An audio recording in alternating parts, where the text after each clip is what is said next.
ঘৰতে বুঢ়ী হ'ব খোজা এই ছোৱালীজনীক তই বিয়া দি উলিয়াই দিব নোৱাৰি কিয়? তই সমান অভিজ্ঞ পিতাই আৰু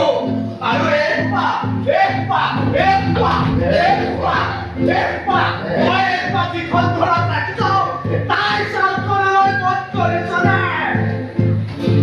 মই চালত লগ কুটা ডাল লাগে এজন ভাল বৰষুণে সকলোবোৰ পানী কৰি দিব পাৰে